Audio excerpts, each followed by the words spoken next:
Alors, bonjour tout le monde. Ça me fait plaisir d'être là encore ce midi, à 13h30. Alors, on va démarrer. Alors, aujourd'hui, je suis en compagnie de Patrick Thériault. Il est professeur au département de génie mécanique. Alors, c'est lui qui Un, va deux, animer la trois, un, deux, séance. trois. Monsieur Paré, on vous entend, mais vous ne nous entendez pas. Alors, je vais muter Monsieur Paré et dès qu'on aura l'occasion, je vais pouvoir parler à Monsieur Paré en privé. Donc, je vais muter tout le monde. Alors, Patrick, tu peux nous présenter le plan de la séance d'aujourd'hui, effectuer le partage d'écran. Alors, on a une cinquantaine de participants déjà dans la séance virtuelle. La séance va être enregistrée. Comment vous pouvez procéder pour poser vos questions? Ça va être en levant la main avec l'icône qui se trouve dans le module participant. Autrement, vous pouvez également poser vos questions dans le module conversation. Et je vais agir à titre d'animatrice avec Patrick Thériault pour la séance de ce midi. Elle sera enregistrée, comme je vous disais, et disponible probablement dans 24 à 48 heures là, au maximum. Pour les chargés de cours à la fin, là, ceux qui demandent une rémunération pour la formation, je vais vous mettre le lien dans le module conversation pour que vous puissiez y accéder et compléter le formulaire pour avoir droit à votre rémunération. Alors, je cède la parole à mon collègue Patrick.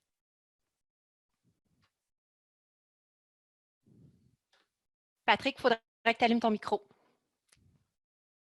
Ah, voilà. Là, c'est mieux. Donc, j'imagine que vous voyez le PowerPoint présentement à l'écran. Oui. Parfait. Donc le but aujourd'hui, c'est de... Voici un peu le plan de match de la présentation.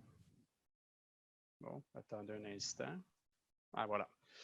Donc, je vais vous parler un petit peu de... Patrick, est-ce que vous pouvez parler plus fort? On vous entend très faiblement. D'accord. Est-ce que c'est mieux comme ça? Oui, c'est mieux. Parfait. Donc, l'objectif aujourd'hui de la vidéoconférence, j'en glisse un mot dans quelques instants. Par la suite, je vais vous parler un petit peu des applications d'une capsule asynchrone. Je vais faire la démonstration avec un des nombreux logiciels qui existent, soit Camtasia. Et ensuite, Mélanie va vous parler, c'est ça, Mélanie va vous parler des quelques outils similaires dont on va pouvoir exploiter dans les prochaines, peut-être dans les prochains mois à l'ETS. Et à la toute fin, il y aura une période de questions et de discussion. Je vous invite en cours de route, si vous avez des questions très spécifiques, de m'arrêter. Donc, c'est surtout Mélanie qui va un peu gérer la circulation pour m'interrompre s'il y a des questions. Et puis, donc, allons-y tout de suite. Donc, les objectifs d'aujourd'hui, donc, on ne vise pas, on ne veut pas vraiment vous apprendre comment utiliser un logiciel en particulier aujourd'hui. Le but est plutôt de vous montrer quelques exemples d'applications des capsules asynchrones. Et si jamais il y a une très forte demande, on pourra par la suite faire de nouveaux ateliers sur l'utilisation d'un logiciel en particulier. Mais vraiment, aujourd'hui, c'est de démystifier un peu à quoi ça peut servir une capsule asynchrone. Et il y a aussi un but pour de démontrer un peu la facilité avec laquelle on peut créer des capsules comme celle-là. Et l'analogie que je peux faire, c'est quand j'ai débuté mon LTS en 1999 là, au département de génie mécanique, il y avait encore quelques-uns de mes collègues qui n'étaient pas très familiers avec les outils de traitement de texte comme Word et tout ça. Et puis, ça pouvait sembler un peu plus difficile. Puis maintenant, bon, en tout cas, je ne connais pas un de mes collègues, moi, qui n'est pas habile maintenant avec Word et tout ça. Puis on se retrouve un peu dans la même situation avec des outils de création de capsules. Ça peut paraître un peu lourd pour certains, mais au bout de la ligne, vous allez voir, c'est quand même assez facile à faire. Et puis, je pense que dans les prochaines années, en tout cas, ça sera un outil de plus qu'on va disposer en tant qu'enseignant pour créer du matériel pédagogique pour nos étudiants. Bon, les différentes applications qu'on peut faire avec une capsule asynchrone, bon, j'en ai mis 5 ici. Il y en a un paquet d'autres qui pourraient se rajouter par la suite. La première chose, c'est qu'on peut remplacer un exposé magistral par une capsule. Donc, on s'enregistre parler aux étudiants et ensuite, on va diffuser ça, un peu comme on ferait dans le cadre d'un exposé magistral, mais naturellement, tout ça est asynchrone. Donc, on n'a pas la rétroaction des étudiants à ce moment-là. Et ça, je vais faire une petite démonstration aujourd'hui, comment on peut faire ça. Deuxième application qui serait possible, c'est l'utilisation des logiciels. Donc, souvent, quand on veut former des gens à utiliser un logiciel, soit qu'on donne excusez l'anglicisme, un step-by-step de façon écrite, ou sinon, on montre en temps réel à la personne. Mais le fait de s'enregistrer avec les différentes commandes, les commentaires de l'utilisateur, ça peut être quand même très, très bien pour former sur l'utilisation des logiciels. Troisième étape, troisième application possible, la résolution d'exercices. Donc, on en fait beaucoup en tant qu'enseignant en génie, là, du moins. On résout des problèmes au tableau et ça, on peut très bien le faire également de façon asynchrone à l'avance. Et vous savez qu'à l'école, on a aussi la possibilité de faire des... je cherche le nom, je ne sais même pas s'il y a un nom en français, là, les lightboards. Donc, on a un petit studio d'enregistrement où ça nous permet de faire ça, où on écrit sur une vitre et puis on s'enregistre au travers la vitre et les étudiants, pendant qu'on fait la résolution d'exercices, peuvent également nous voir. Tiens, à ce niveau-là, je vais vous montrer un petit exemple à quoi ça peut ressembler quand on utilise les installations de l'école pour faire le lightboard. Donc, ça, c'est une de mes capsules que moi, j'ai créées dans le cadre de mon cours.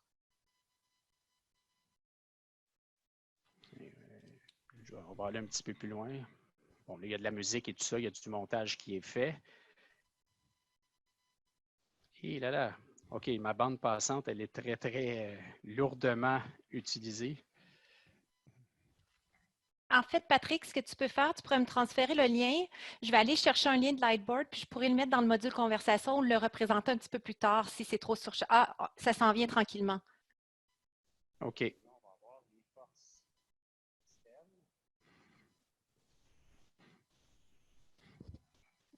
Oui, Patrick, le son est très faible du vidéo. Là. Je ne sais pas si on peut agir là-dessus.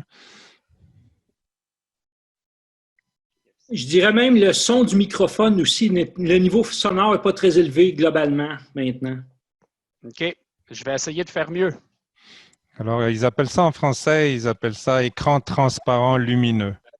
Donc, j'ai entendu dire ça cette semaine à la télévision quand ils présentaient les vidéos de Marie-Pierre, de Marie-Ève au primaire qui utilisaient un lightboard.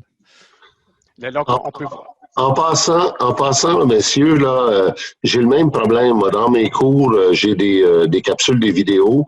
Et le problème que j'ai, c'est que quand je monte la vidéo, comme Patrick est en train de le faire aux étudiants, le son ne se rend pas aux participants. Moi, je l'entends, mais le son ne va pas aux participants. Oui, alors, si je peux vous préciser une petite chose, dans le fond, lorsque vous partagez une vidéo, il y a des paramètres à cocher dans le bas. Donc, c'est pour optimiser, pour transmettre le son et pour optimiser pour pas qu'il y ait de lag. Là, je ne me souviens pas par cœur parce que là, Patrick partage. Et je ne voudrais pas arrêter son partage, mais il y a des paramètres à cocher dans le bas pour que vos participants puissent entendre le son. Mélanie, peux-tu m'envoyer un courriel là-dessus, one-on-one, pour partager tout le monde? Je vais vous envoyer un imprime écran. Alors, je laisse poursuivre Patrick. OK, donc là, on peut voir, c'est possible. C'est possible d'utiliser les installations de l'école pour résoudre des exercices, mais on peut également utiliser une tablette qu'on peut avoir à la maison et s'enregistrer. Et ça, je vais en faire une petite démonstration également aujourd'hui. Autre application qu'on peut faire, création de petites animations 2D. Ça, c'est peut-être un peu plus ludique. Création ajout de quiz à choix multiples à l'intérieur de nos présentations. J'ai une autre application, un autre exemple ici que j'en ai créé une toute petite. Bon, la magie du direct, là, écoutez, ça n'a pas fonctionné. C'est pas grave. C'est pas grave. Donc, en fait, c'est quand on a des animations dynamiques où on pourrait avoir, par exemple, une balle qui tombe, on la voit tomber, puis après ça, on fait une pause et ensuite on fait un affichage de quelque chose d'autre. Et à un moment donné, on arrête la présentation de la capsule, on fait un petit examen à choix multiples. Et là, si l'étudiant répond bien, ben là, on lui donne un message. S'il ne répond pas bien, on lui donne un autre message. Et tout ça, c'est possible de les faire dans les capsules asynchrones. Naturellement, ce n'est pas des apprentissages de très haut niveau qu'on évalue avec ça, mais ça peut être quand même utile pour voir si l'étudiant a au moins maîtrisé la base avant de poursuivre vers des apprentissages de plus haut niveau. Bon, Là, ce que je vais faire avec vous aujourd'hui, puis là, considérant ce qui s'est passé dans les dernières minutes, je commence à croire que je vais devoir faire une démonstration très, très lente parce que visiblement, il y a comme en bon français un lag là, entre ce que moi je vois et ce que vous voyez.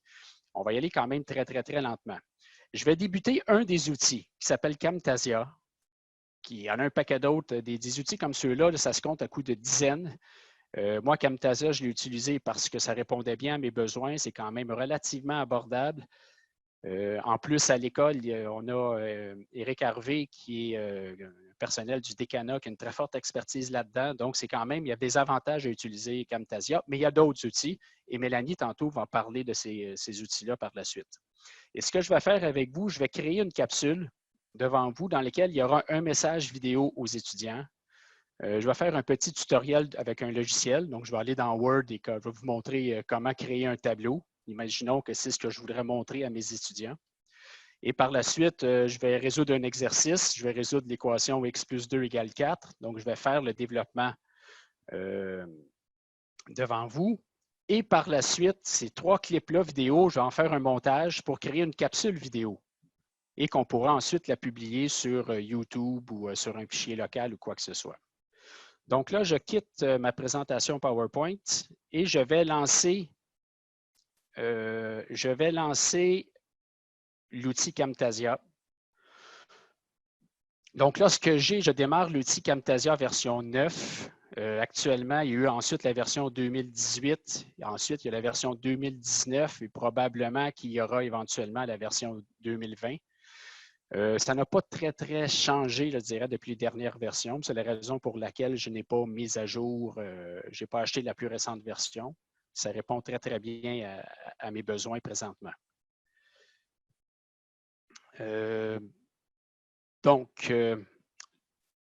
on démarre le logiciel, je vais lancer la création d'un projet et voici un peu à quoi ça peut ressembler. Là, Mélanie avait des questions, je crois, si on peut peut-être les prendre dès le départ.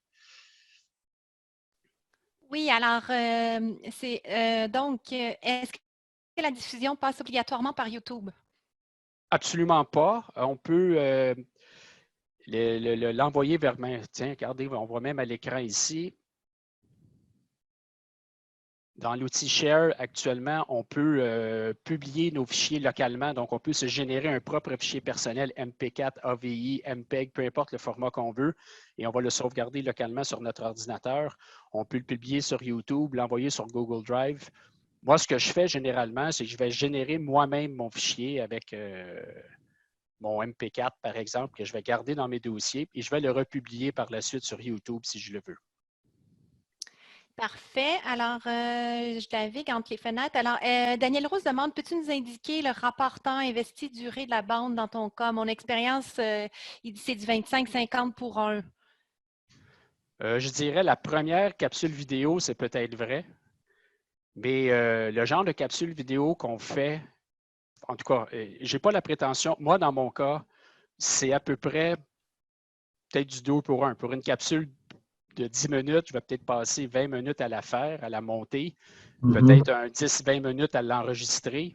C'est peut-être là du 5 pour 1 dans mon cas. Mais ce n'était pas ma question, c'était quand tu parlais du Lightboard.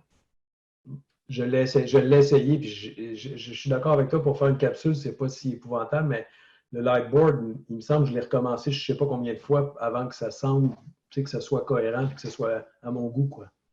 Okay, ben moi, en tout cas, l'expérience que moi j'avais, ça a très bien été. Je n'ai fait une quinzaine de capsules sur le Lightboard, puis ça a quand même assez bien été. Puis même à la fin, j'étais sur du one take. Donc, je remplissais mon tableau une première fois. Je l'effaçais, par exemple, à mi-chemin. On faisait une pause, j'effaçais le tableau, on le nettoyait comme il faut.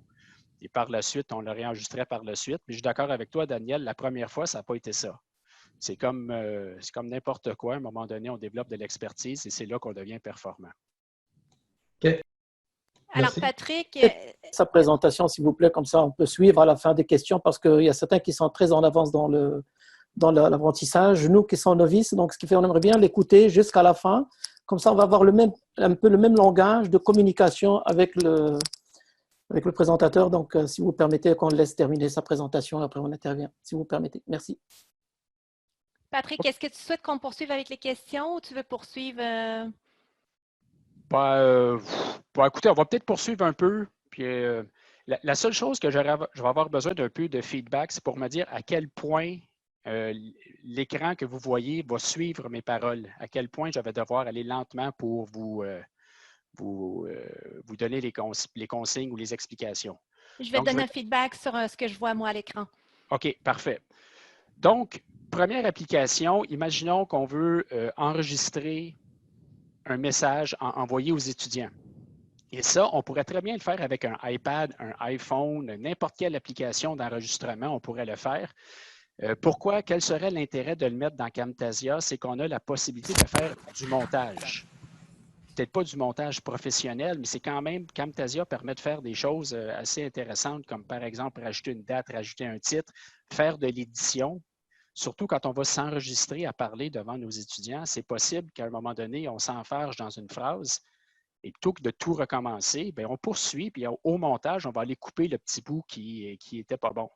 Et ça, avec le temps, ça devient comme une seconde nature. On le sait, qu'est-ce qu'on va pouvoir faire au montage, et quand on s'enregistre, on fait ça en une seule, comme on dit, un one take, mais il y a un paquet de bouts à couper, puis c'est par la suite, on va le faire. Donc, imaginons que moi, je veux simplement dire à mes étudiants que pour le prochain cours, ils vont devoir lire le chapitre 4 du livre, supposons. Donc, ce que je ferais, moi, dans Camtasia, j'irais chercher l'outil d'enregistrement. Excusez-moi, Patrick, s'il vous plaît. Oui. Votre écran de partage affiche noir. Est-ce que c'est possible de corriger cela, s'il vous plaît? Monsieur, en fait, c'est probablement que vous avez plusieurs fenêtres parce que nous, on voit tous l'écran de Patrick. Fait que vous avez peut-être des fenêtres en dessous. Je ne sais pas combien d'écrans vous avez, mais on voit bien le partage de Patrick. Là, actuellement, on voit son bureau. D'accord, ok, je verrai ça alors. Merci. OK. Donc, là, j'ai lancé l'outil partage, l'outil d'enregistrement.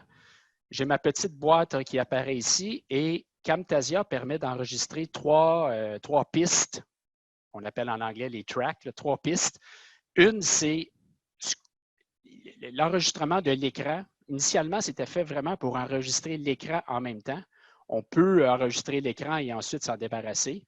Et on a également les entrées ici. Donc, en ce moment, ma caméra est off. Oh, et ça, attention, là, avant, je vais avoir un conflit dans 2 instants. Je dois fermer ma caméra pour ma caméra Zoom parce que sinon, ça va créer un conflit parce que l'autre application va chercher à voir ma caméra. Donc, je vais mettre ma caméra à off pour Zoom. Je vais la libérer pour Camtasia. Donc, vous voyez ici, le input, je vais mettre la caméra à on. Voilà, c'est ce que je croyais qu'il va se passer. Permettez-moi juste de fermer Camtasia parce que là, il y a déjà un conflit, étant donné que c'est comme Zoom qui avait le contrôle de la caméra, là. Je vais simplement fermer Camtasia et rouvrir Camtasia et en espérant que je vais avoir accès à la caméra cette fois-là.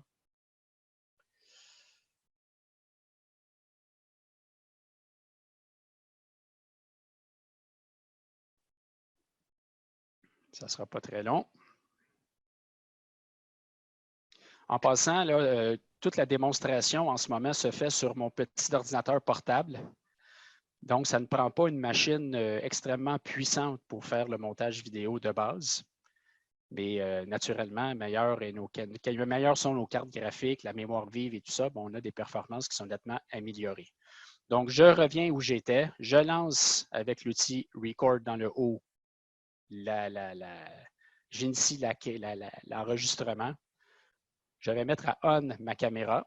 En ce moment, j'ai choisi ma caméra frontale. Je pourrais choisir n'importe quelle caméra qui, actuellement, j'ai 2 caméras, la frontale et la dorsale.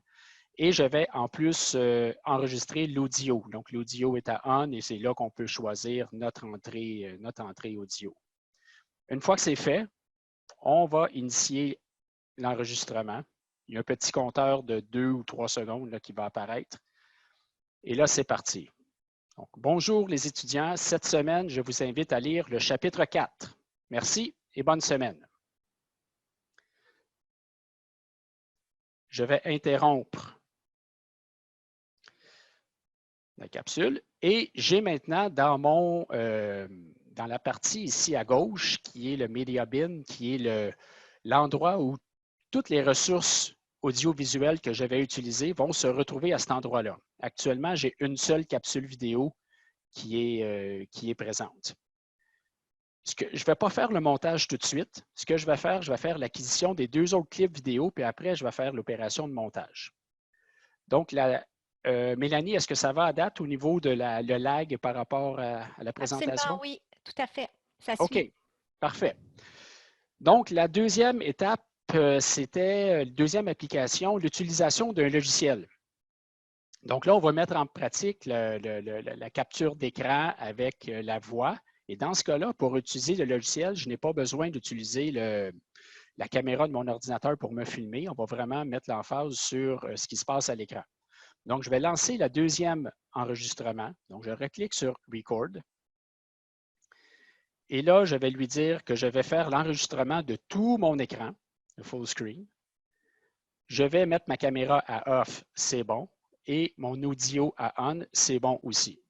Et là, je lance l'enregistrement. Et là, lui, pendant que je parle, il va enregistrer également tout ce qui se passe sur mon écran. Donc, allons-y. Supposons que je veux montrer à mes étudiants comment créer un tableau dans Word.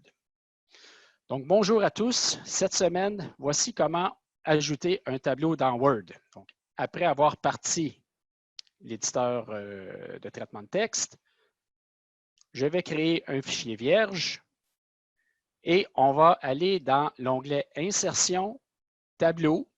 Et si on veut ajouter un tableau de 2 lignes et 3 colonnes, on va avoir la possibilité de le choisir. Et voici comment on a ajouté un tableau dans un fichier Word. Merci et bonne semaine. Donc, ma capsule est terminée. J'arrête l'enregistrement. Là, vous voyez dans le Media Bin, j'ai un deuxième enregistrement qui est apparu. Donc, je ne vais pas faire encore le montage tout de suite. Je vais en faire ça dans un troisième temps. Ce que je veux faire présentement, c'est montrer un troisième exemple, où là, je vais utiliser un autre logiciel pour écrire un genre de tableau blanc. Et c'est, par exemple, je veux résoudre un exemple, un exercice, et envoyer ça à mes étudiants. Donc, je vais lancer la création d'un troisième enregistrement. Je vais fermer Word. Ici, j'en ai plus besoin. Et je vais lancer la création de... Regardez, je vais prendre ici l'application OneNote, qui est dans la suite Office. Et je vais écrire en blanc ici qu'est-ce que je veux montrer à mes étudiants. Donc, je lance l'enregistrement. Je n'ai pas besoin de caméra, seulement l'enregistrement de tout mon écran et avec l'audio qui est à on. Donc, 3, 2, 1, je vais débuter l'enregistrement. Donc, bonjour à tous. Voici maintenant comment on va résoudre l'équation suivante. Donc, 2 plus x est égal à 4. Donc, x est égal à 4 moins 2. Donc, x est égal à 2. Voici la solution. Merci. Je termine mon enregistrement. Et voici maintenant, j'ai un troisième enregistrement qui est fait dans mon Media Bin. Et à cette étape-ci, je pourrais commencer à faire du montage. Et là, quand j'ai fait l'acquisition de mes capsules vidéo, là, je ne me suis pas attardé à bien synchroniser le début et la fin, même si au début, j'ai des choses qui ne sont pas correctes. Comme quand j'ai utilisé OneNote pour écrire à l'écran, il y avait encore Word qui était affiché. Donc, ce n'est pas grave. Lors du post-traitement, on va éliminer tout ça. Donc, comment on va procéder maintenant? Je vais faire une petite capsule qui est très, très simple. Et je vais, comme on dit en bon français, la pimper un petit peu. Je vais lui mettre, par exemple, un petit son. Je vais mettre une petite page titre également pour la rendre un peu plus jolie. Naturellement, ces logiciels-là ont beaucoup, beaucoup de fonctions que on ne va pas passer au travers, mais en gros, toutes les fonctions qu'on a, on peut faire des transitions, des animations, on peut modifier le son, modifier le visuel également, gérer les couleurs. Il y a beaucoup de choses qui peuvent être faites. On va aujourd'hui seulement garder le plus simple. Donc, ma petite capsule vidéo, quand on veut en faire, je dirais, des bonnes ou de façon à être efficace, c'est bien d'avoir en tête une espèce de scénario.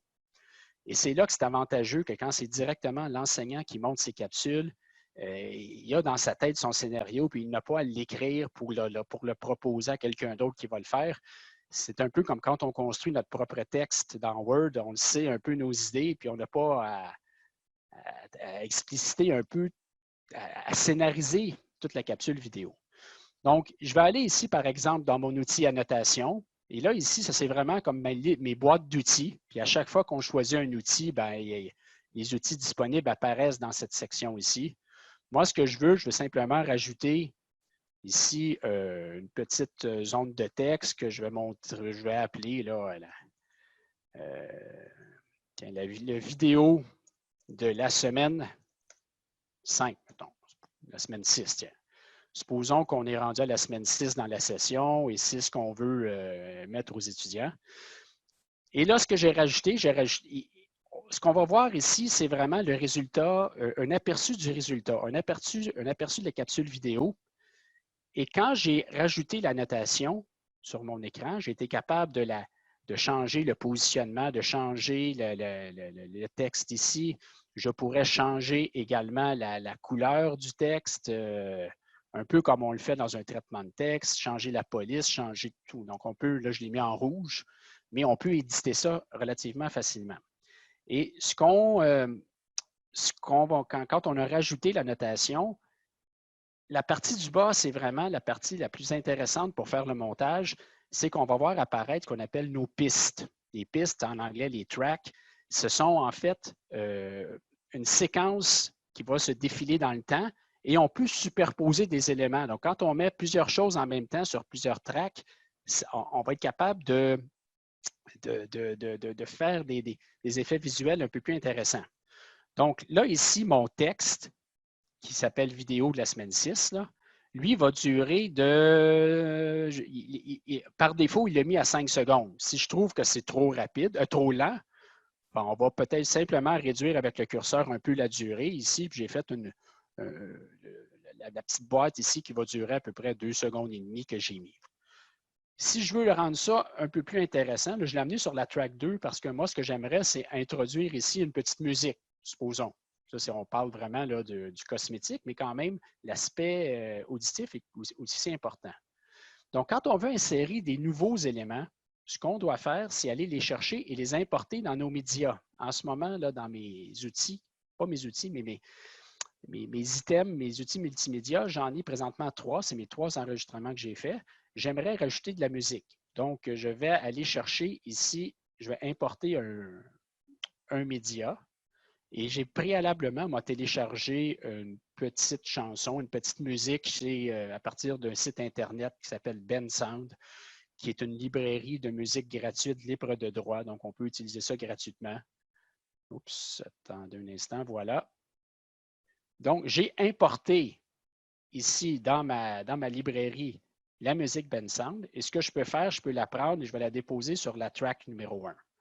Donc, sur la track numéro 1, actuellement, vous voyez là, que la musique elle prend beaucoup de temps. Avec le petit signe moins ici, je vais diminuer un peu mon échelle.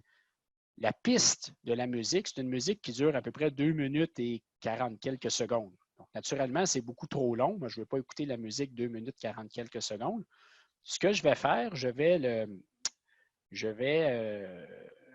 couper, par exemple, ici la piste. Donc, je vais amener mon curseur au bon endroit et je vais simplement couper la piste de musique avec le petit outil qui était ici, l'outil Split. Là. Et là, j'ai partagé en deux ma musique et je vais me débarrasser de la partie que je ne veux pas. Et le voici, si on veut un aperçu, voici à quoi elle va ressembler à date ma capsule vidéo. On voit seulement apparaître pendant quelques secondes le texte que j'avais. Je voudrais par exemple rajouter une image ici, le logo de l'ETS. Donc actuellement, le logo de l'ETS n'est pas dans les librairies d'images ou de sons, quoi que ce soit. Je vais le rajouter. J'ai préalablement, moi, été chercher le logo de l'ETS. J'ai rajouté le logo de l'ETS dans la librairie ici et je vais le prendre et je vais le mettre sur la track numéro 3, par exemple. Et regardez ce que je vais faire. Le vidéo va partir, il va afficher vidéo de la semaine 6 et par la suite, le logo de l'ETS va apparaître.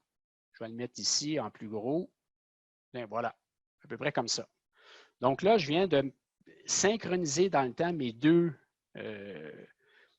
éléments graphiques. Et là, j'ai actuellement le début de ma capsule. Supposons que c'est ce que je voulais avoir. Je le lance.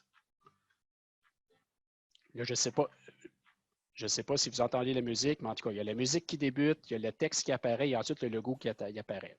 Maintenant. Patrick, on n'entend pas la musique parce que dans le partage, sans doute que tu n'as pas fait partager le son, mais ce n'est pas grave. On sait qu'il y a de la musique. Bon, merci. C'est bon. OK, c'est beau. Là, maintenant, ce que je vais faire, je vais aller rajouter ici ma première capsule que j'avais créée tantôt, qui était mon adresse aux étudiants. Ce que lui a fait actuellement ici, il a fait une capture complète de mon écran. Il a mis ça sur une piste en bas. Je n'ai pas besoin de la capture de l'écran pour l'adresse à mes étudiants. Et l'enregistrement de ma caméra, par défaut, il la met en tout petit dans le bas pour libérer de la place pour ce qu'on voit à l'écran. La seule chose que je vais faire ici, je vais grossir. Je vais, par exemple, grossir mon petit vidéo. Et je vais choisir, ma capsule vidéo, je vais la faire commencer ici. Toute la partie en avant, elle était complètement inutile dans mon cas.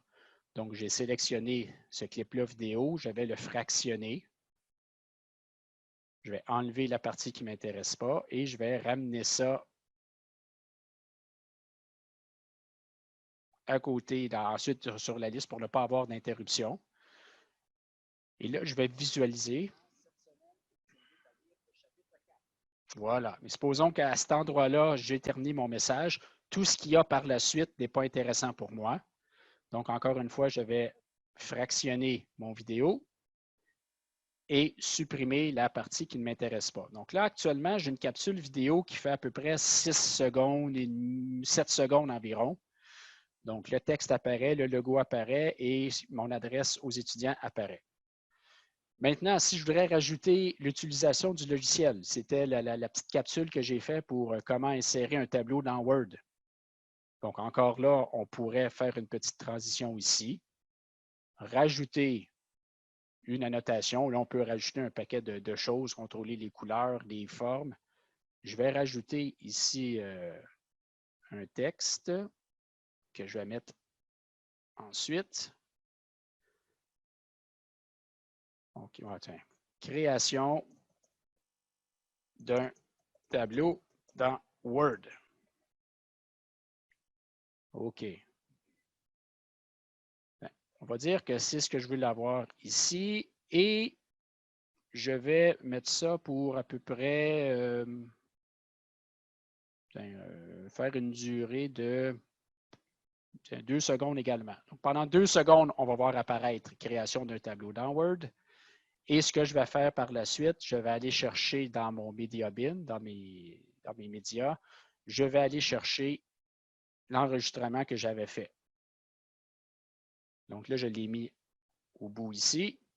Et naturellement, là, il y a un paquet de choses que je vais couper. Donc là, je vais prévisualiser qu'est-ce qui se passe.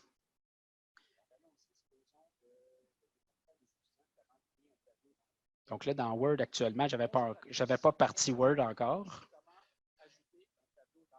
OK. Donc, supposons que je veux partir ma capsule ici. Donc, je vais la scinder. Je vais éliminer la partie que je n'aimais pas. Ramener ça, racoller ça. Oh, j'ai peut-être même été un peu trop généreux. Tiens, on va couper ça ici encore. Enlever encore une partie du vidéo. Et voilà. Donc, ça, c'est ce qu'on va avoir. Si on veut ajouter un tableau de 2 lignes, 3 colonnes, on va avoir la possibilité de le choisir. Et voici comment OK. Donc là, bon, supposons que mon vidéo, je vais l'avoir terminé là. Là, vous voyez que quand j'ai fait ma capture d'écran, j'ai capturé tout ce que je voyais à l'écran, y compris la petite barre d'outils de Zoom. Là. Donc ça, c'est peut-être pas génial. Là. Il aurait fallu que j'enlève la barre d'outils pour le faire. Imaginons que c'est bon. Le résultat me satisfait. Je vais encore une fois couper la vidéo et enlever ce qui ne m'intéresse pas. Et puis, je vais insérer une troisième capsule vidéo. Donc, on peut faire des copier-coller si on veut faire ça, des choses rapidement. Donc, j'ai copié ce petit texte-là, ici. Et je vais le coller à cet endroit-là. Et je vais l'éditer. Et cette fois-là, c'était résolution d'un problème. Voilà. OK, on va dire que c'est beau. Et on va aller chercher le troisième clip vidéo et je vais le mettre dans mon timeline, je cherche le mot français, mais ce n'est pas grave, là, dans mon timeline ici. Bonjour à tous. Voici maintenant comment on va résoudre l'équation suivante. OK, donc supposons que mon vidéo va partir à cet endroit-là. Ce que je vais faire, je vais encore une fois enlever ce qui ne m'intéresse pas au début.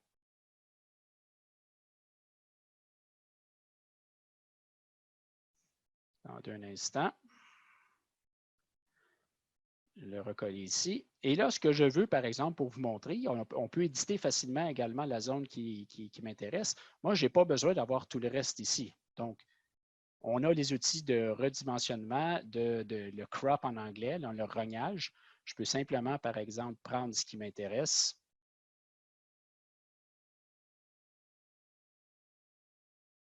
Emmener ça ici, puis on pourrait même faire un... Oups.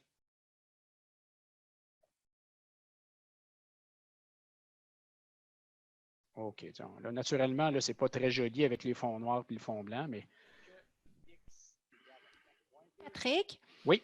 Est-ce qu'on pourrait prendre une petite pause? Il y a plusieurs questions à ce stade-ci, je pense, qui pourraient être répondues. OK. Ben, regarde, Mélanie, il me reste 30 secondes, puis j'ai terminé. Excellent.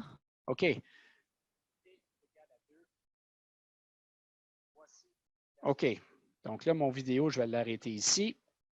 Et après ça, on va prendre toutes les questions qu'il faut. Je vais enlever la partie qui nous intéresse.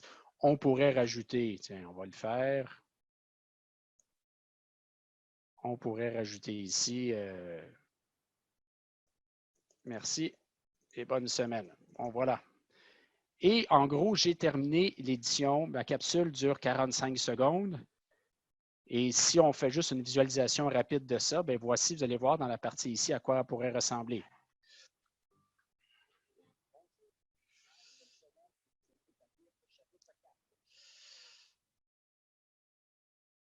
Et on va aller dans l'insertion tableau. Si on veut ajouter un tableau de 2 lignes et 3 colonnes, on va avoir la possibilité de le choisir. Et voici comment on a ajouté un tableau dans un fichier.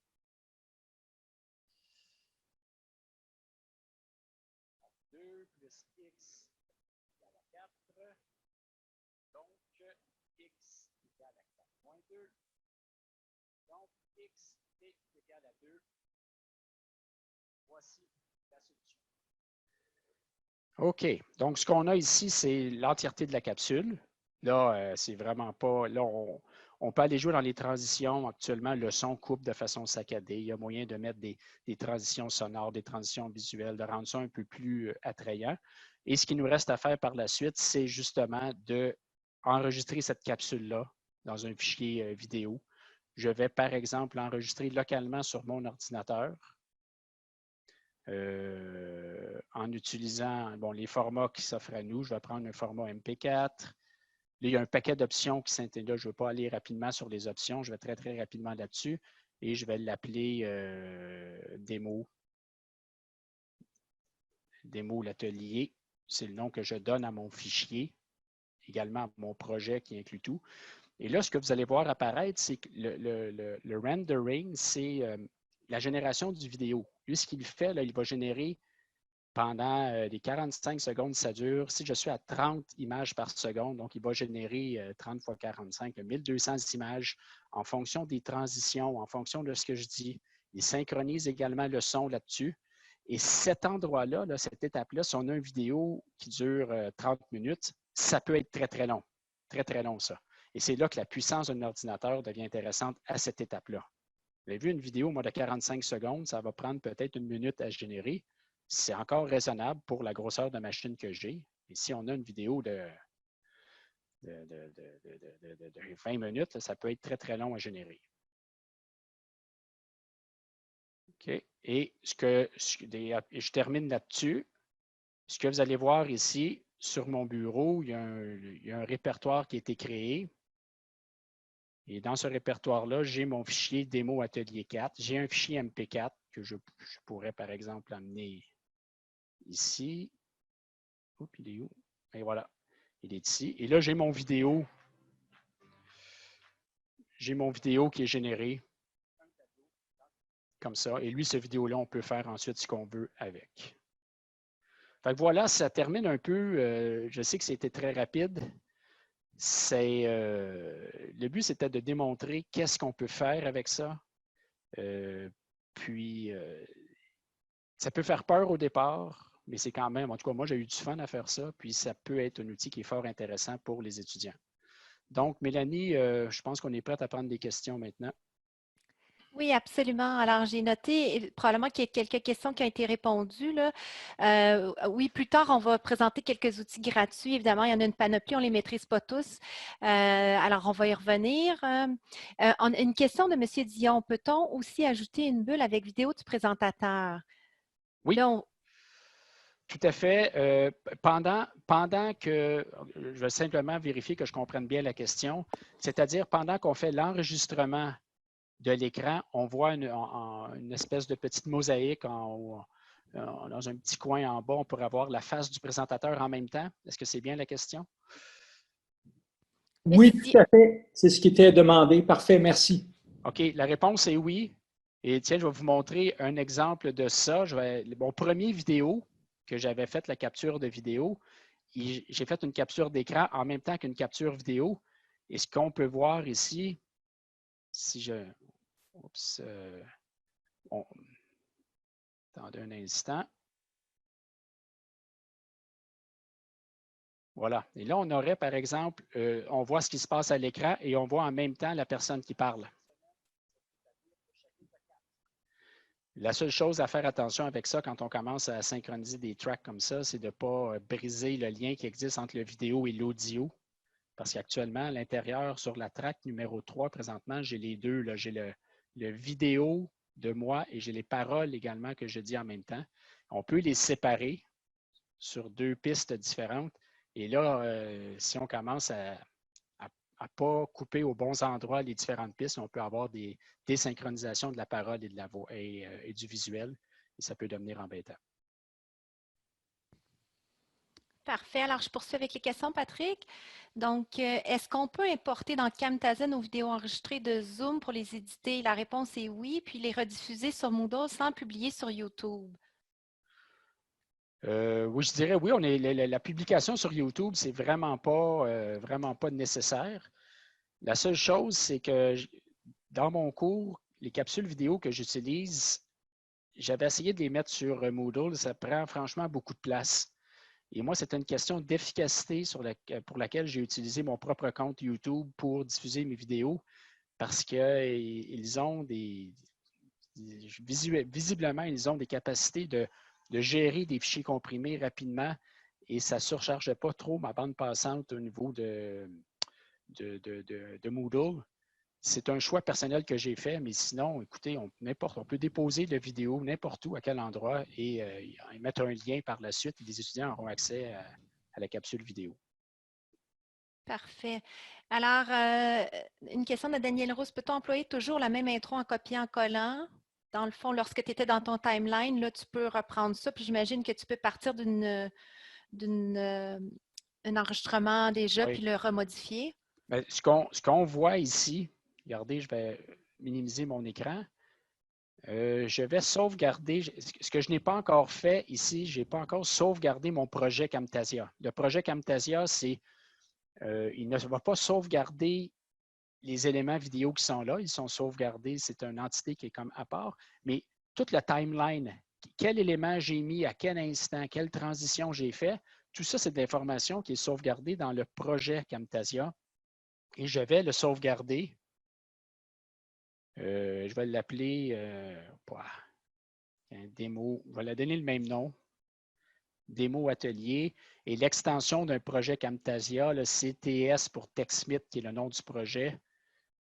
Probablement TechSmith Corporation ou je ne sais pas quoi, puis PROJ pour le projet. Donc, c'est le projet TechSmith Camtasia Project, fort probablement l'extension, ce que ça veut dire. Je l'enregistre. Et ce que vous allez voir,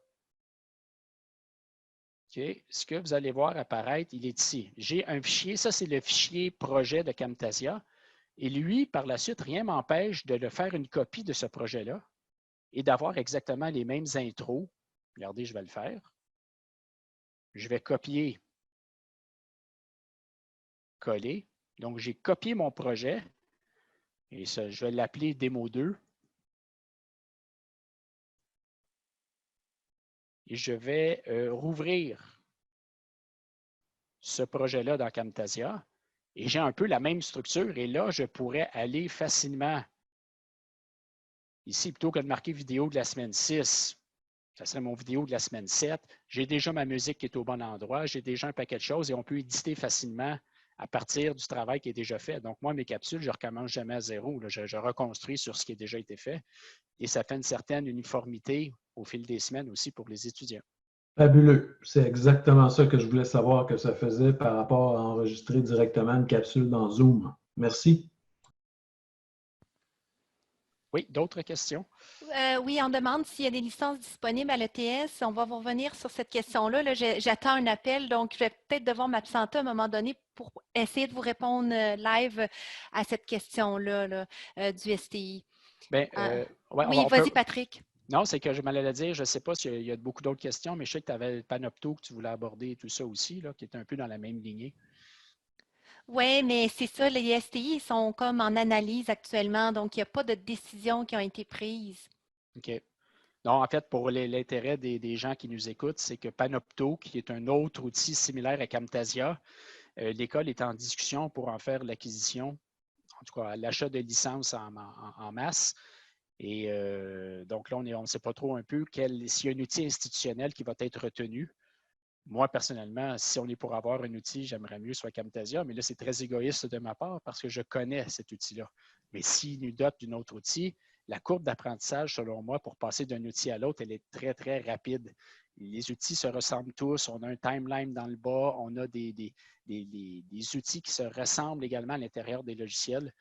Donc, peu importe celui qui sera retenu, je pense que c'est une compétence qui est similaire à passer à l'époque de Word à WordPerfect. Donc, les plus vieux d'entre nous, là, passer d'un traitement de texte à l'autre, on était capable de le faire facilement. C'était de savoir où est la commande.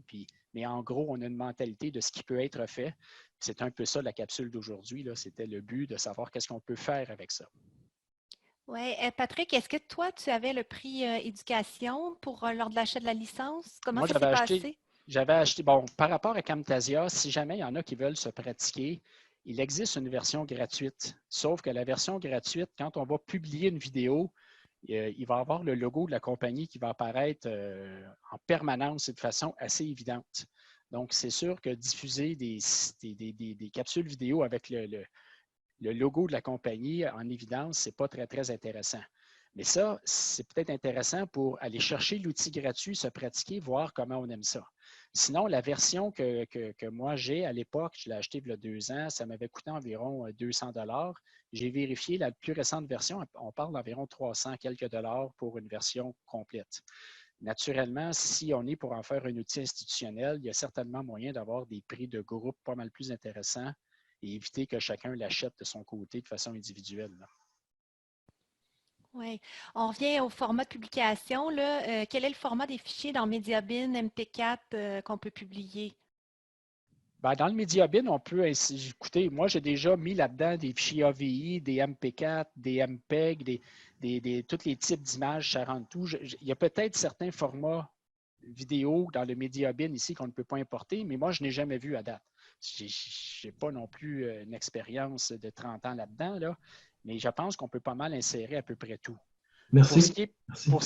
Pour ce qui est par la suite de la publication, mais quand vient le temps de les créer, une vidéo, vous voyez un peu les options qui s'offrent à nous. Donc, on peut les générer, notre capsule vidéo en MP4, en MWV, en AVI, en GIF animé, en MP4 audio seulement. Bon, mais vous voyez quand même les principaux formats, là. Moi, je les sauve toujours à MP4. YouTube l'aime bien, ce format-là. Je n'ai jamais eu de problème à télécharger ça vers YouTube. Parfait. Ensuite, plusieurs questions en rafale. Donc, est-ce possible de choisir une caméra externe et ou un microphone externe comme des pistes d'entrée? Tout à fait. Quand on va dans l'outil Record, on enregistre tout ce qui est branché à votre ordinateur. Actuellement, moi, j'ai 2 écrans, mais si on avait une 3e caméra branchée sur un port USB, on la verrait apparaître ici. Il s'agit de choisir cette entrée-là pour l'enregistrement. Et même chose pour l'audio. Actuellement, c'est l'audio, le microphone de mon casque d'écoute. J'aurais pu prendre le microphone de mon ordinateur. Et s'il y a d'autres microphones, on va les voir apparaître ici. Et c'est simplement de choisir le bon périphérique. Puis, est-ce que c'est possible de faire l'enregistrement de 2 ordinateurs différents, par exemple un laptop puis une tablette? Non, je ne pense pas. J'essaie de réfléchir si on réussit à les mettre côte à côte sur 2 écrans. Parce qu'ici, je ne suis pas certain. Je ne veux pas m'aventurer dans la réponse. Je ne suis pas certain. Parfait. Et quel est le nombre de pistes pouvant être combinées dans une seule vidéo? Oh! Attendez un instant. Je ne peux pas vous dire illimité, mais moi, je n'ai jamais atteint la limite. Je n'ai jamais atteint la limite de mes pistes ici. Attendez un instant. Mais j'ai déjà été jusqu'à une 12aine de pistes et puis je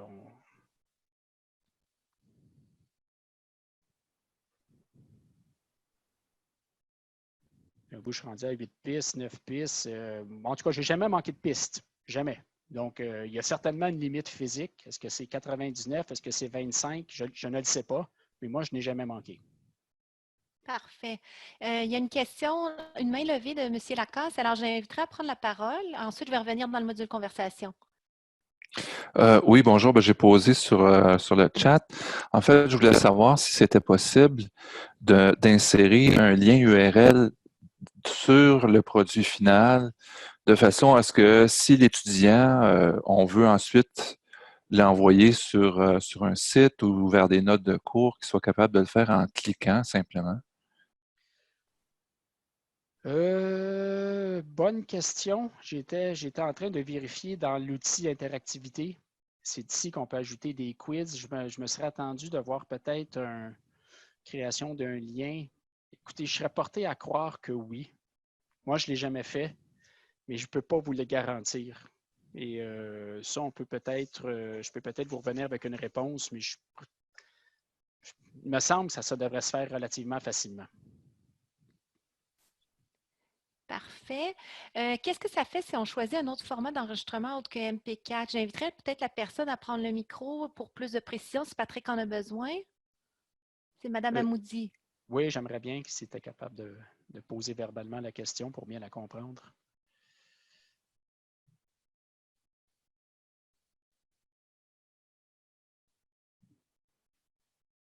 OK, on va revenir. Oui, excusez-moi, est-ce que vous m'avez cité? J'étais juste à côté là. C'est par rapport à votre question sur qu'est-ce que ça fait si on choisit un autre format d'enregistrement autre que MP4? Qu'est-ce que ça va changer? Et puis, c'était ça. Moi, je n'ai jamais encore utilisé ça, donc je voulais savoir quels sont tous les types d'enregistrement qu'on peut faire avec et comment ça change la qualité de la vidéo. Écoutez, ce n'est pas une question de format, c'est vraiment une question de paramètres. Quand on partage notre vidéo, c'est actuellement le vidéo que je le partagerais, il serait en 1620 pixels par 1080 pixels de haut, mais rien ne nous empêche de mettre des vidéos plus petits. On peut contrôler la taille du vidéo. Si on veut diminuer la taille, on n'a pas besoin d'une grande résolution, on peut la mettre à une plus faible résolution. La taille du fichier va être plus petite. C'est une question de choix. C'est toujours un compromis entre la qualité vidéo et la taille du fichier. La question n'était pas tout à fait ça. Je pense que c'était plus lié aux différents types de formats qui existent. Et la difficulté que vous allez avoir à ce moment-là, c'est qu'il va falloir que tous les ordi de tout le monde soient compatibles avec les mêmes formats. Donc, MP4 en général passe plus facilement pour l'ensemble des gens maintenant. Je suis tout à fait d'accord. Donc, c'est la réponse que je donnerais. Est-ce qu'on peut convertir un format déjà enregistré en un autre? Ou c'est fini? Une fois enregistré, c'est fini? Non, non, non, ça c'est... si votre... OK, deux choses. Il y a une première chose qu'on peut le faire, c'est si vous avez votre projet, vous pouvez sauvegarder. Vous pouvez, eux, ils appellent ça le share, donc partager votre projet, c'est-à-dire tous les éléments que vous avez mis avec le son, la musique, les transitions et tout ça. Une fois que vous l'avez fait, vous pouvez le resauvegarder une deuxième fois, le régénérer en fait, le vidéo avec différents formats, avec différentes résolutions. Ça, vous pouvez faire ça autant de fois que vous le voulez. Sinon, il y a toujours le moyen d'utiliser des outils externes de conversion vidéo, mais par rapport à la création de votre capsule, si vous avez votre propre projet, rien ne vous empêche de le régénérer à plusieurs reprises dans différents formats par la suite. OK, merci. Alors, on poursuit avec une question de Francine Masson. Est-ce possible d'avoir un fond d'écran pour le narrateur qui cache l'environnement dans Camtasia, un peu comme avec Zoom? Je ne pense pas. Moi, je n'ai jamais vu cette fonction-là. Je ne pense pas. Parfait. Quoique, attendez un Pas instant. Chromacam en arrière? Oui, exact, exact. C'était là où je voulais aller. J'ai une caméra Logitech qui est à l'école, qui n'est pas, qui est en quarantaine à l'école, loin de moi. Dans cette caméra-là, quand on fait je peux utiliser une caméra et c'est Logitech qui a cette fonction-là. Et dans mes caméras, j'avais ma Chromacam qui était justement une caméra Logitech qui permet de mettre des fonds.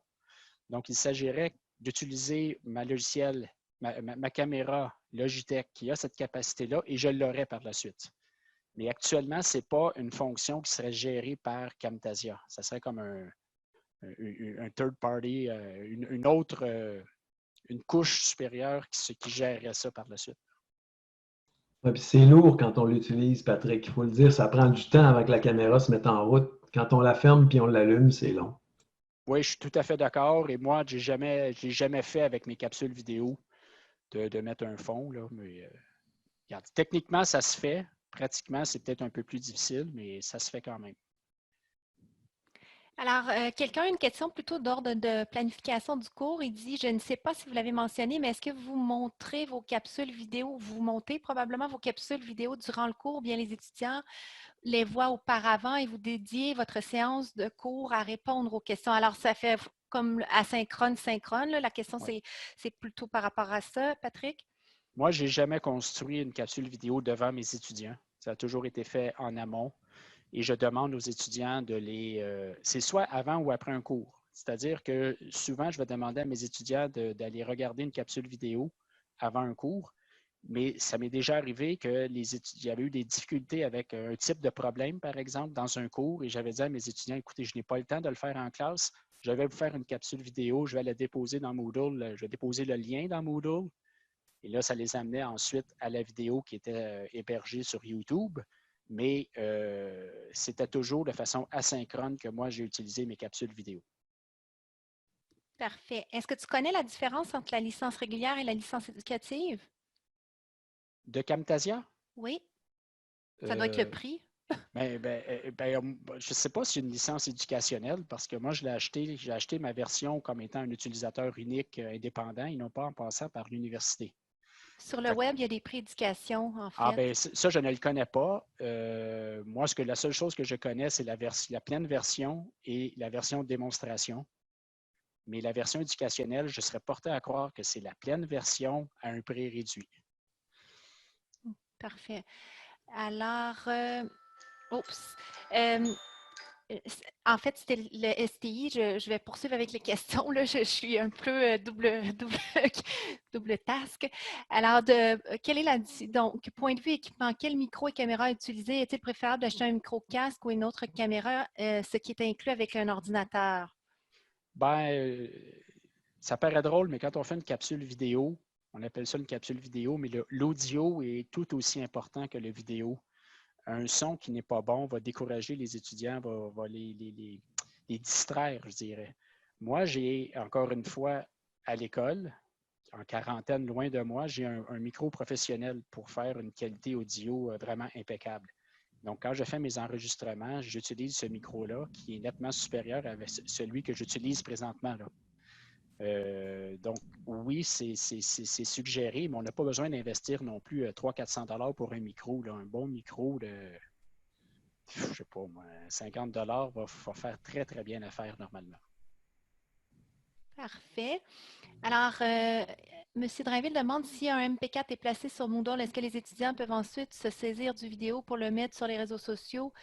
Évidemment, il y a plusieurs types de... Ils pourraient enregistrer votre écran sur lequel apparaît votre vidéo. Alors, moi, je dirais que oui. Patrick, je pense que tu vas être du même avis que moi. Oui, oui, tout à fait. Puis, comme je l'ai dit, moi, j'ai pris la décision de jamais les mettre sur Moodle, mais sur YouTube. Puis, une fois qu'une vidéo est sur YouTube, regardez, là, je pense qu'on perd le contrôle un peu de qu'est-ce qui peut se passer avec cette capsule-là.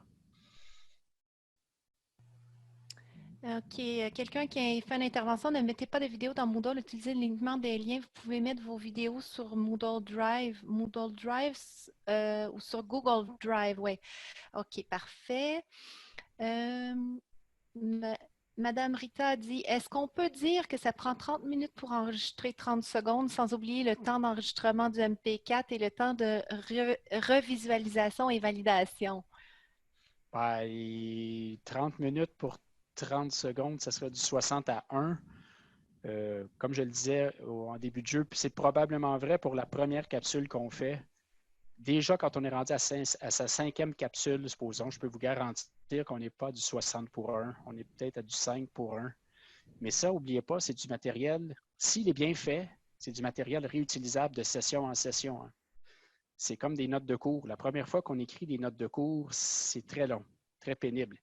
Mais si on a une bonne qualité qui est faite, ça peut être très intéressant. Et si on doit apporter une modification à une capsule vidéo, le fait qu'on l'a monté dans Camtasia et on garde notre projet, on peut venir faire des modifications par la suite, changer une date à la limite ou n'importe quoi. Ce qui est important à la fin, c'est de régénérer, de repartager la vidéo. On recompile tout ça. Ça peut prendre un certain temps, mais ça, c'est pas démesuré là, comme temps. Et de toute façon, dans les capsules vidéo, je ne vous conseille pas, moi, de faire des capsules qui vont durer des 1 heure, 2 heures, 3 heures de temps. Là, où des étudiants ne seront pas capables de suivre ça. Donc, les capsules asynchrones, telles que moi, je les utilise, c'est maximum 20 minutes, et ça, même, c'est très, très long. C'est des petites démonstrations, des petites choses qui durent quelques minutes seulement, et ça va permettre à l'étudiant de... Moi, ce que j'aime de ça, c'est que ça lui permet d'aller à son propre rythme.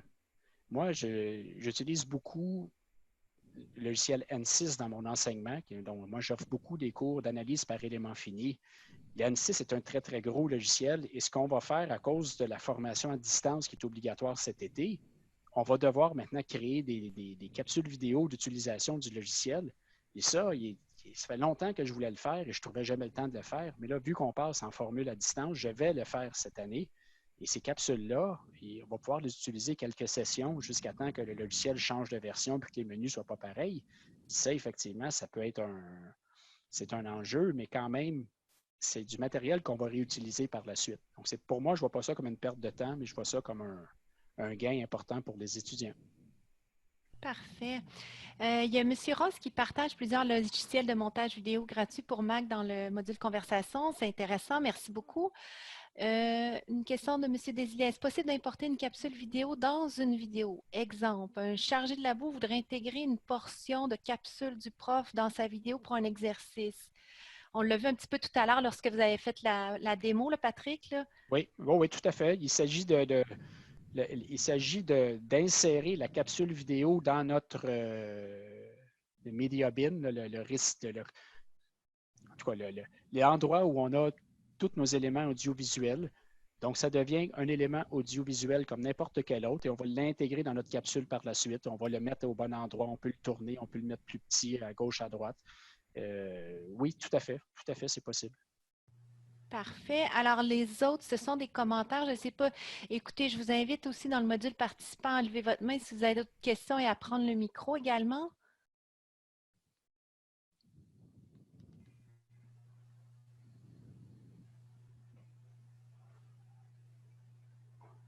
J'aimerais savoir, s'il vous plaît, le temps de la capsule, Patrick, comment tu le calcules dans le temps total de la séance?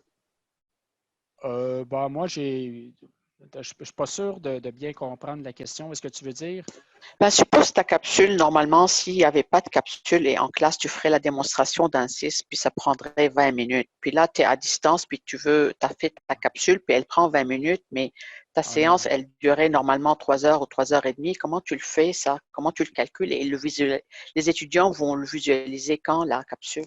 Bon, écoute, si je devais faire une démonstration du logiciel Ansys en classe, c'est évident qu'une démonstration d'1 heure en classe, je vais être capable de la faire dans une capsule vidéo en peut-être 10 minutes. Parce que je n'aurai pas de questions et je vais toujours avoir en tête de dire que si l'étudiant il a manqué à quel endroit, dans quel menu je suis allé, avec la vidéo, il peut faire pause, revenir en arrière et le voir. En classe, quand on a une classe de 40-50 étudiants devant nous, on a toujours l'impression qu'on va à la vitesse du plus lent. Et puis, quand on va faire une démonstration et dire, bon, je vais cliquer sur tel menu à telle fonction, là, on attend que le menu déroule, on attend que la fonction apparaisse, là, il y a une question qui se lève. Fait que, une démonstration en classe, comme je dis, qui me prendrait 1 heure, j'estime être capable de la faire en 10-15 minutes dans une capsule vidéo. L'étudiant, lui, de son côté, peut faire une pause, revenir en arrière. Et cette capsule-là, moi, je ne vais pas la montrer pendant mes heures de classe. Je vais le dire aux étudiants d'aller la voir avant le cours. Et durant le cours, par la suite, c'est là que je vais répondre aux questions et clarifier les éléments qui sont incompris. Merci. Pour le moment, il ne semble pas avoir d'autres questions. Je ne sais pas, Patrick, si tu souhaitais poursuivre avec le plan de la séance. Oui, ben, le plan de la séance, en fait, c'était plutôt à toi, Mélanie, que ça revenait. C'était les outils similaires qu'on avait peut-être en tête, là. Oui, en fait, c'est sûr que ce que Patrick a présenté, c'est notamment pour faire des simulations et tout ça. Mais sachez que vous pourriez tout à fait enregistrer dans un PowerPoint. Peut-être je vais arrêter ton partage, Patrick, pour peut-être faire une petite démo là, qui pourrait être faite avec PowerPoint. Donc, je vais arrêter ton partage. Alors, donc, ce ne sera pas tellement long, j'arrive. Alors, vous voyez mon écran actuellement, c'est sur le web. Oui, Mélanie, on voit bien ton écran. Excellent. Alors, ce que je voulais vous montrer, c'est que ici, j'ai fait un test là, ce matin, dans le fond. Il est possible avec le diaporama d'enregistrer un diaporama directement avec PowerPoint puis de le publier en MP4. Alors, je vais vous faire une petite démo. Donc, là, j'ai une autre fenêtre qui s'est... je vais complètement fermer et réouvrir parce que ça va peut-être être plus favorable pour faire la démo.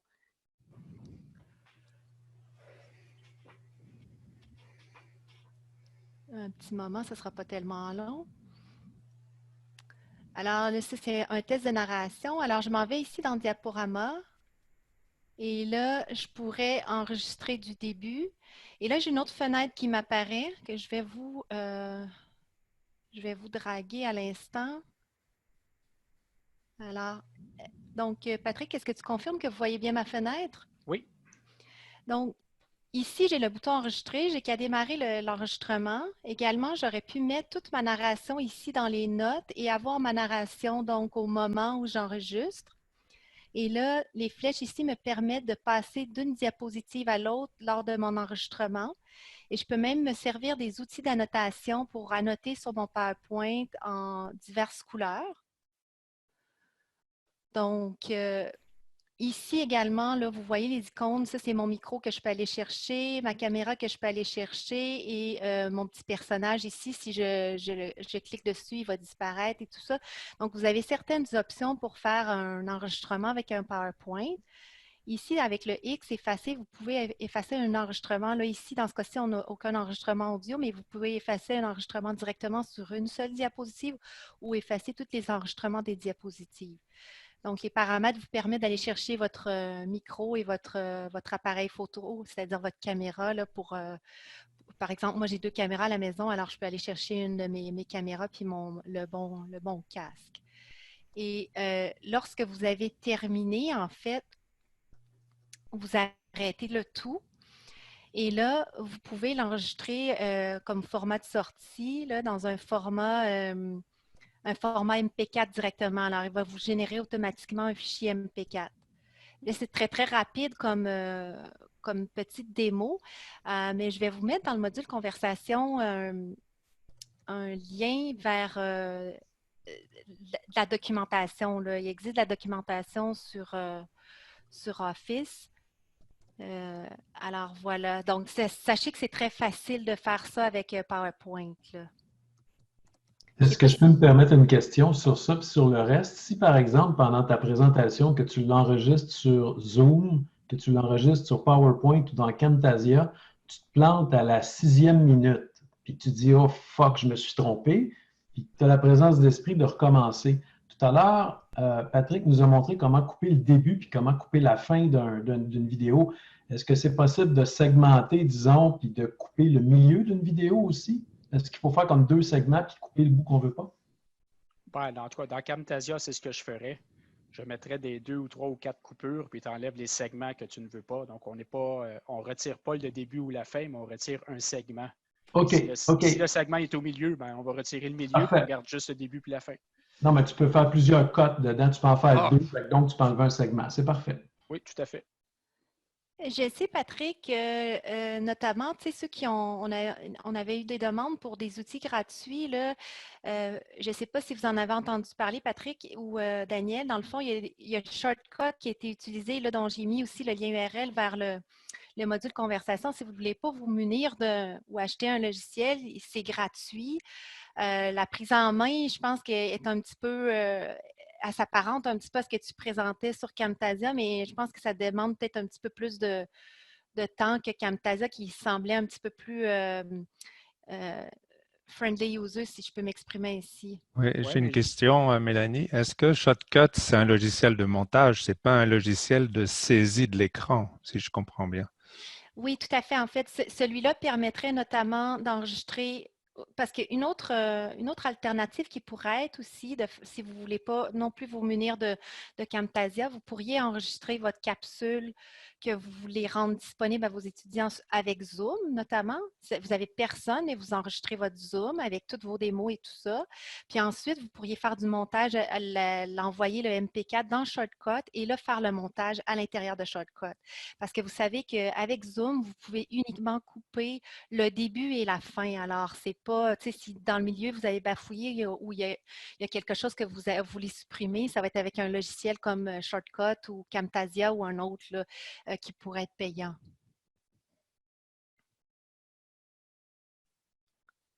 Je vois dans le module conversation, où retrouve-t-on les formations enregistrées pour visionnement?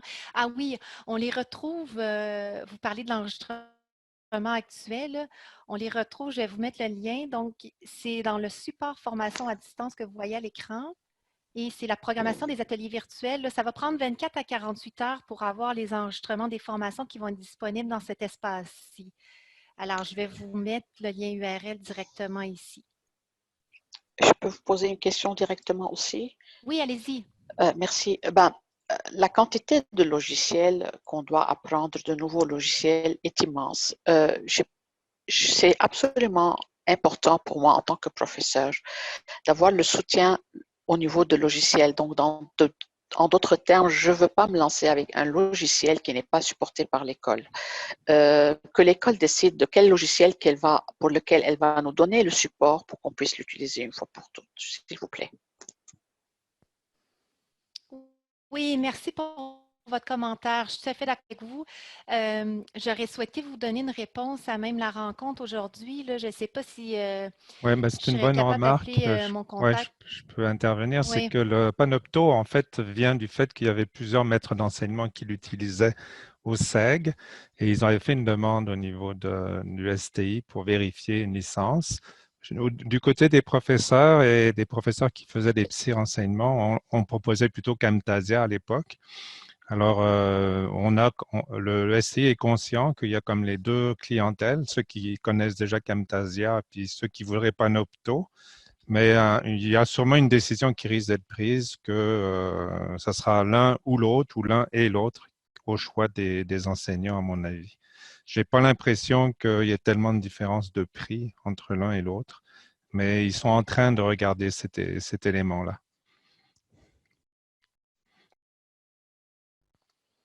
Merci.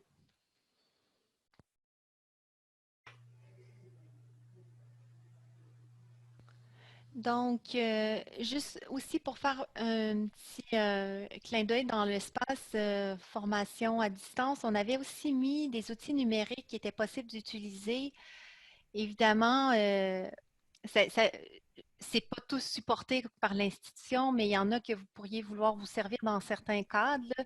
Donc, je ne sais pas si vous voulez développer, par exemple, dans le cadre du contexte de formation à distance, des balados-diffusion pourraient être des éléments intéressants qui vous demandent peut-être un petit peu moins d'investissement de temps là, avec Audacity, qui est un logiciel, un open source que vous pouvez mettre sur votre ordinateur. Vous pourriez enregistrer directement des éléments. Et c'est là où vous avez des liens aussi vers les PowerPoint narrés, là, certains éléments qui pourraient être intéressants pour vous. On avait mis également là, la production et l'édition pour Camtasia et Panopto. Là.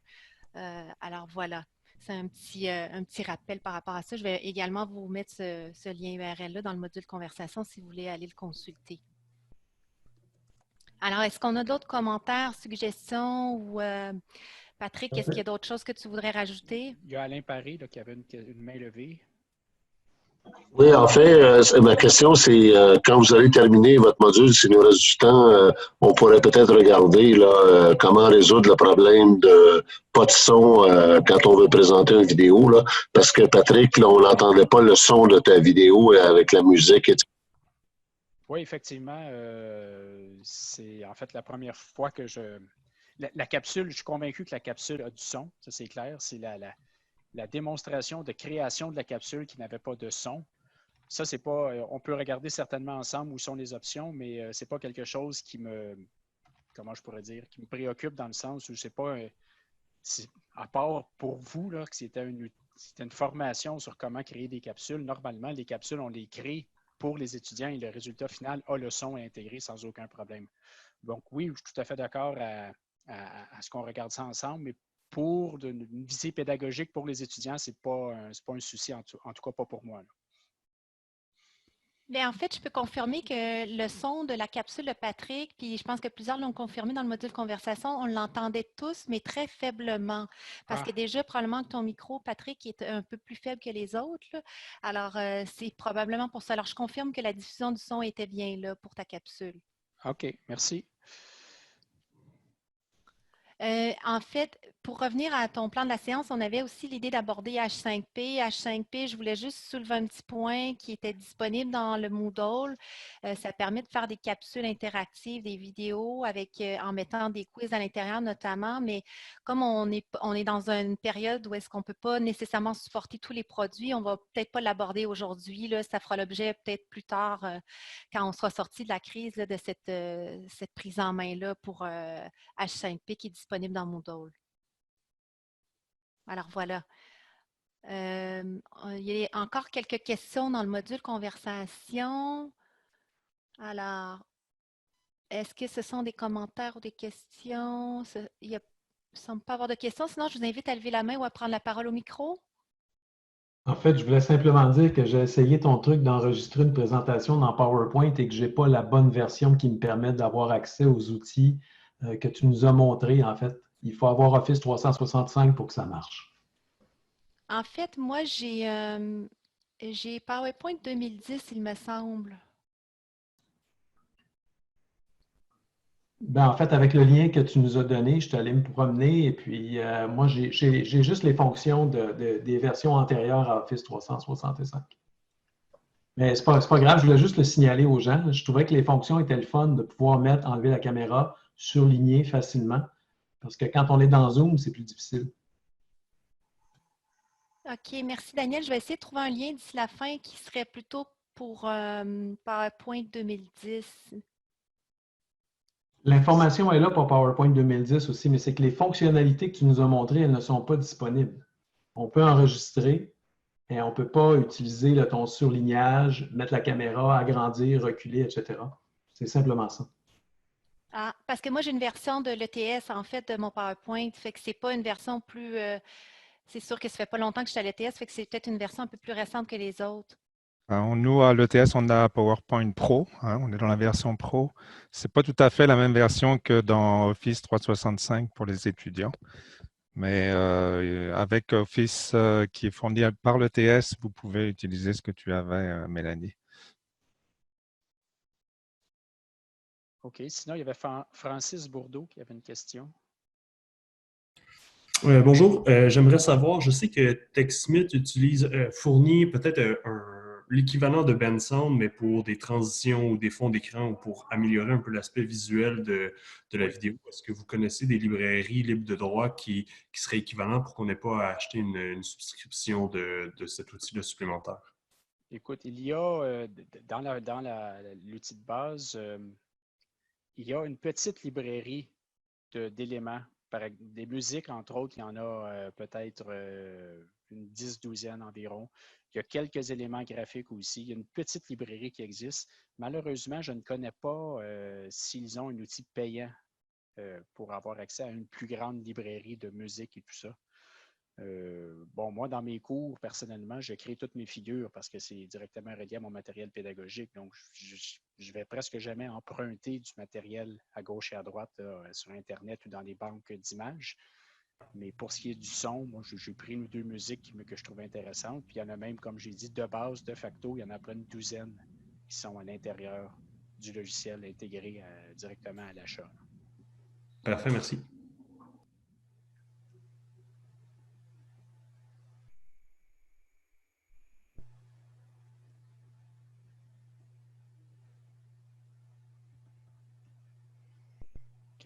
Est-ce qu'il y a d'autres questions? Sinon, bon, on pourra terminer à peu près dans les temps, ce qui est une bonne chose.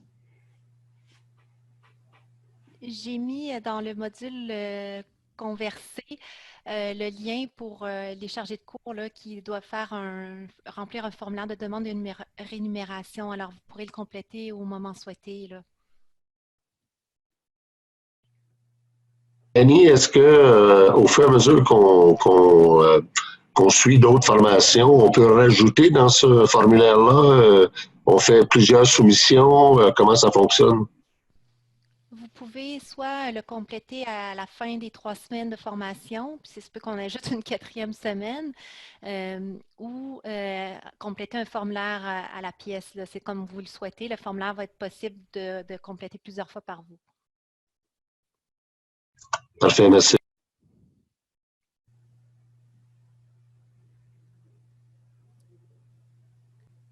Alors, je ne sais pas, Patrick, est-ce qu'on termine, on se quitte sur ce et on essaie de vous revenir par rapport au logiciel institutionnel qui serait possible de faire des capsules vidéo asynchrones assez rapidement. Là. Mon téléphone a sonné pendant la rencontre, mais évidemment, je ne pouvais pas interrompre la rencontre avec vous. Là. Alors, on va vous revenir assez rapidement si possible.